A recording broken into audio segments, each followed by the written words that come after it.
We all know the old trope of the tinfoil hat-wearing conspiracy theorist who believes crazy things like the government is spying on us, and the military is spraying things in the sky, and the CIA ships in the drugs. Except, those things aren't so crazy after all. As it turns out, many of the old conspiracy theorist fantasies are actually true. Here are 5 examples of things that were once derided as zany conspiracy paranoia, and are now accepted as mundane historical fact. Number 1. The CIA ships in the drugs. The Central Intelligence Agency, the most well-known branch of America's shadowy intelligence community, features in a number of popular conspiracy theories. One of the theories about the CIA's dirty dealings that has been around for decades is that the agency helps bring illegal drugs into the United States. But this isn't just a theory. In fact, the CIA has been involved in drug running from its very inception. Just months after its creation in 1947, the agency began a relationship with the Corsican mafia that controlled the old port of Marseille in post-war France. That relationship involved a quid pro quo. The CIA would protect the mafia if the mafia would keep the communists from taking control of the port. In this case, protecting the mafia meant protecting their most lucrative business, which just happened to be smuggling heroin into the United States. This French connection thrived for decades, with the majority of the heroin in the US in the post-war period coming via France under the watchful eye of the CIA. From the Korean War to the Vietnam War and beyond, CIA-supported warlords used CIA-run airlines like Air America to ship heroin from the Golden Triangle at the borders of Thailand, Laos, and Myanmar. As even the New York Times reported, the agency prevented the Bureau of Narcotics and Dangerous Drugs from monitoring drug trafficking in the region. They even stopped an investigation into an Air America DC-3 loaded with heroin packed into boxes of Tide soap powder that had been seized on its way to the US. In the 1980s, yet more agency involvement in drug smuggling rings came to light.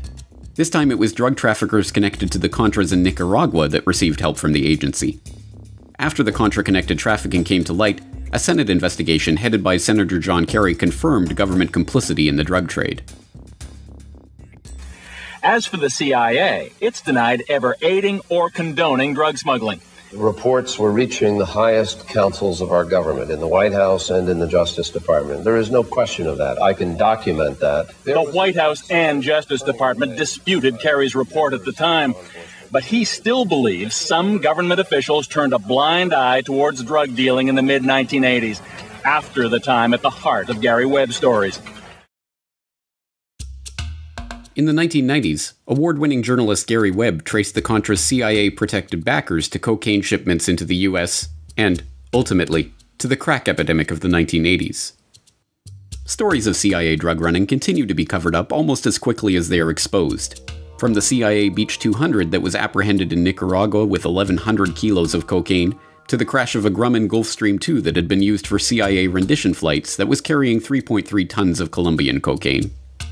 Then there's the CIA's relationship with Afghan drug warlord Ahmed Wali Karzai in Afghanistan, and the admission that the Sinaloa cartel was aided by US agencies, and the recent confession that famed Colombian drug king Pablo Escobar worked for the CIA.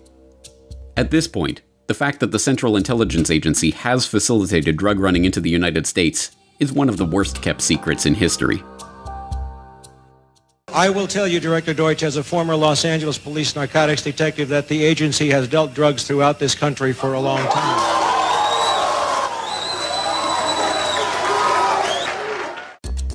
Number 2. The government is spraying us from the skies. It is incumbent on everyone who wishes to remain in the respectable, polite circles of society that they deride all chemtrail theorists as kooky fringe-nut wingbats, or whatever the ad hominem du jour is. I mean, who could actually believe that the government would ever coordinate a program to spray toxic chemicals on unwitting citizens? Except, of course, for the pesky little fact that the US government has done precisely that. Repeatedly, in fact. Like in the San Francisco Bay Area in 1950. The US Navy conducted an experiment they codenamed Operation Sea Spray, in which they secretly sprayed the population with Serratia marcescens, a rod-shaped gram-negative bacteria that just happens to be a human pathogen. And what did the Navy hope to accomplish with this experiment? Why, to determine the susceptibility of a big city like San Francisco to a bioweapon attack by terrorists, of course. And what did they actually accomplish? The death of at least one person and the hospitalization of many others. Which, I suppose, answers the experimenter's question, doesn't it? Are San Franciscans susceptible to a bioweapon attack by terrorists? Well, yes, evidently. Assuming by the word terrorist you mean the US Navy. So surely this type of thing was just a one-off. They never tried something like this before or since, right? Right? Oh, of course they did. Like in 1953, when the US Army secretly dumped a carcinogen on unknowing Canadians in Winnipeg and Alberta as part of a Cold War weapons test. In fact, in 1977, the US Army confirmed that they conducted 239 germ warfare tests in open air between 1949 and 1969, using the public as human guinea pigs in New York, San Francisco, Key West, and numerous other cities. But don't worry, everyone. I'm sure the government wouldn't be doing anything like this to the unaware masses today. That's just crazy talk. KSLA News 12 discovered chemtrails are even mentioned by name in the initial draft of House Bill 2977 back in 2001 under the Space Preservation Act. But the military denies any such program exists. Jeff Farrell, KSLA News 12 reporting. And, you know, it turns out until 9 years ago, the government had the right under U.S. law to conduct secret testing on the American public under specific conditions. Only a public outcry repealed part of that law, with some exceptions. Number 3. Governments stage terror attacks. Over the last decade, internet conspiracy analysts have brought the term false flag to the public consciousness. In naval warfare, a false flag refers to an attack where a vessel flies a flag other than their true battle flag before engaging their enemy. It is a trick, designed to deceive the enemy about the true nature and origin of an attack, and it has been used over and over by government after government for hundreds of years in order to motivate their people for war. In the 1780s, Swedish King Gustav III, looking to start a war with Russia in order to shore up his own domestic political power, dressed some of his own troops in Russian military uniforms and ordered them to attack a Swedish outpost on the Russian border. The ruse worked, and the Swedes, outraged at this supposedly Russian attack, gave the king the authority to launch a defensive war. In 1931, the Japanese were looking for a pretext to invade Manchuria. On September 18th of that year, a lieutenant in the Imperial Japanese Army detonated a small amount of TNT along a Japanese-owned railway in the Manchurian city of Mukden. The act was blamed on Chinese dissidents and used to justify the occupation of Manchuria just 6 months later. When the deception was later exposed, Japan was diplomatically shunned and forced to withdraw from the League of Nations. In 1954, the Israelis hired a number of Egyptian Jews to plant bombs in American and British cinemas, libraries, and other civilian targets to be blamed on the Muslim Brotherhood or other malcontents. The plan, known as the Lavon Affair, was part of an effort to convince the British to retain their military presence in the occupied Suez Canal zone. Several bombings took place, but the British were ultimately forced out after Nasser nationalized the canal in 1956. In August 1964, the USS Maddox, a US destroyer on patrol in the Gulf of Tonkin, believed it had come under attack from North Vietnamese Navy torpedo boats, engaging in evasive action and returning fire. The incident led to the Gulf of Tonkin resolution authorizing President Johnson to begin open warfare in Vietnam.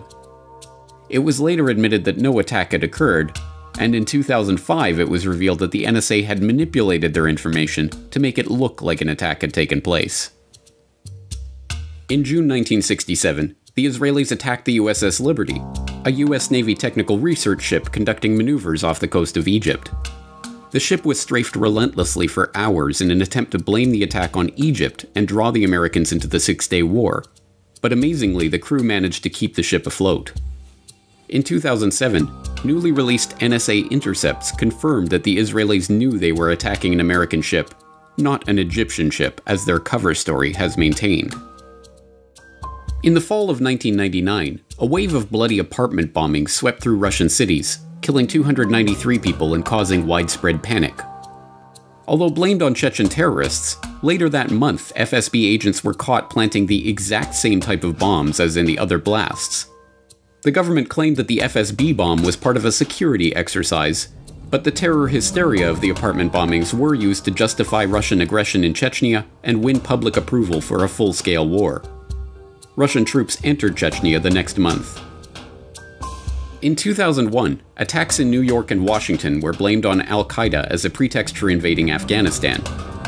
In the months leading up to the event, American negotiators had warned Afghanistan's Taliban that they were interested in securing right-of-way for proposed pipeline projects, and the US would achieve this with either a carpet of gold or a carpet of bombs. The Bush administration's first major national security directive, NSPD-9, a full-scale battle plan for the invasion of Afghanistan, including command and control, air and ground forces, and logistics, was drafted and sitting on the president's desk to be signed off on September 4th, 2001, 7 days before the 9/11 attacks. The invasion proceeded as planned in October. Naturally, mainstream commentators have to pretend that false flags and staged terror incidents are ludicrous flights of fancy that have no historical precedent. Unless they're talking about one of their enemies, like Russia staging a false flag incident. Then it's perfectly acceptable. Number 4. The CIA ran mind control experiments on unwitting Americans. Ever hear the theory that the government abducted people against their will and experimented on them to study mind control techniques and mind-altering chemicals? Well, it isn't a theory, it's a documented fact. The US government did run just such a program, dubbed Project MKUltra, and it was exposed in the 1970s. Or, at least parts of it were. What we don't know about Project MKUltra and its affiliated sub-projects could probably fill several warehouses with books, but what we do know is voluminous and scary enough. The formerly top-secret program was as horrific as any dystopian fantasy ever devised, and is now openly acknowledged and documented. Even the Wikipedia article on the subject admits that the project was completely illegal, employed unwitting test subjects, and attempted to manipulate people's mental states and alter brain functions through the surreptitious administration of drugs, especially LSD and other chemicals, hypnosis, sensory deprivation, isolation, verbal and sexual abuse, and other forms of torture. Some aspects of the MKUltra nightmare are relatively well known by now. One series of experiments, presided over by Sidney Gottlieb, involved administering LSD to unwitting Americans, including mental patients, prisoners, drug addicts, and prostitutes. This included Operation Midnight Climax, in which unsuspecting men were drugged and lured to CIA safe houses by prostitutes on the CIA payroll.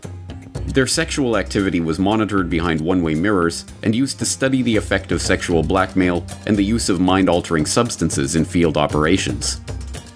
Another experiment, dubbed MKUltra Subproject 68, was overseen by the esteemed psychiatrist Dr. Ewan Cameron.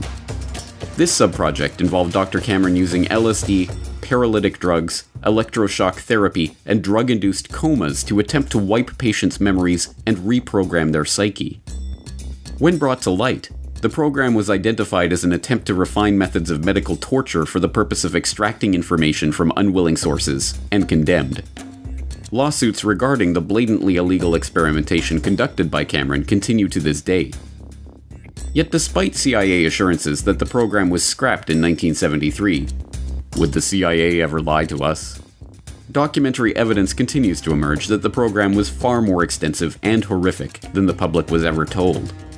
But simply pointing to the documented horrors that took place during the officially acknowledged period of the officially acknowledged program's officially acknowledged existence is enough to make even the most stubborn conspiracy deniers squirm in their seats. MKUltra would mostly be remembered for its drug experiments. I'm going to give you this cup that contains lysergic acid 100 microgram. Will you drink it? That's acid.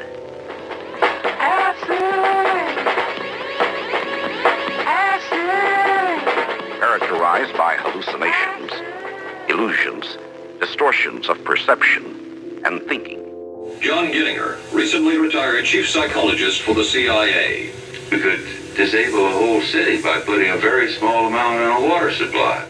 Everything from prostitution studies to poisons to top secret weapons like the heart attack gun grabbed headlines with sensational accounts of the CIA's sketchy techniques. Have you brought with you some of those devices which would have enabled the CIA to use this poison for, we have indeed, for killing people?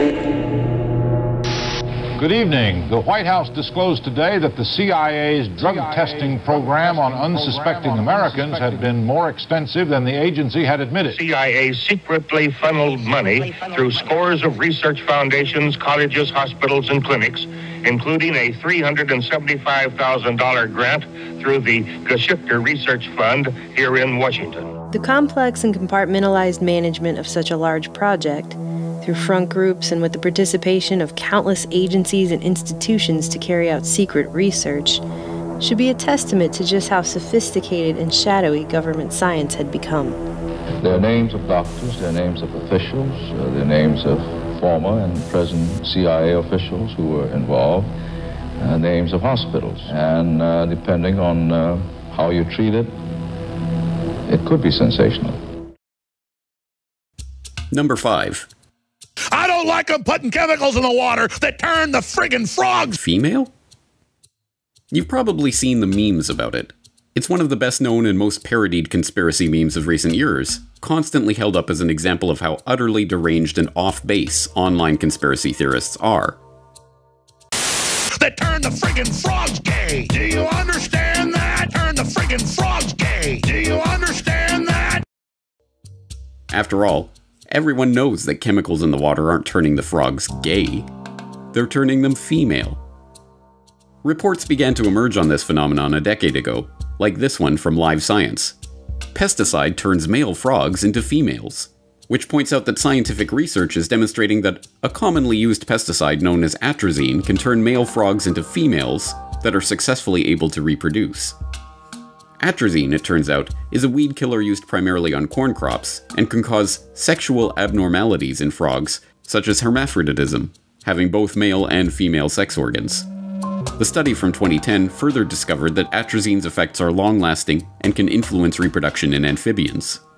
The results suggest that atrazine could have potentially harmful effects on populations of amphibians, animals that are already experiencing a global decline. And despite the steady flow of funny memes this observation has generated, this is no laughing matter. As study author Tyrone B. Hayes of the University of California, Berkeley explains, the study suggests that atrazine, which is banned in Europe, could have potentially harmful effects on populations of amphibians, animals that are already experiencing a global decline. Though there's no mention of the frog's sexual preferences, pesticides are admittedly bending the genders of amphibians. And to top it all off, since atrazine interferes with the production of the sex hormone estrogen present in people and frogs, the findings could have implications for humans as well. But it isn't just atrazine. Over the last century, mass manufacturing of plastics and other products have meant that our environment is now awash in chemicals called endocrine disruptors, which, a growing body of research suggests, interferes with sperm production and may impair human fertilization. These chemicals may be one of the reasons that sperm counts are undergoing a dramatic drop in developed countries and other issues with men's health, including testicular cancer, undescended testes, and low sperm count. That's actually a pretty big deal. But I guess if you want to make trendy hipsters laugh, just tell them these completely admitted scientific facts about the pesticide that are wreaking untold havoc on our environment, and then do your best impression of a loudmouth Texan ranting about gay frogs. You'll have your friends in stitches. Just don't say it's a theory. In conclusion, in truth, there are many more examples of conspiracy theories that turned out to be true. From the US government knowingly injecting poor black sharecroppers with syphilis, to the CIA heart attack gun, to the anonymous letter that the FBI wrote to Martin Luther King urging him to kill himself. So, what other not-so-theoretical conspiracy theories do you know of? Let us know in the comments below. There has never been a conspiracy in this country.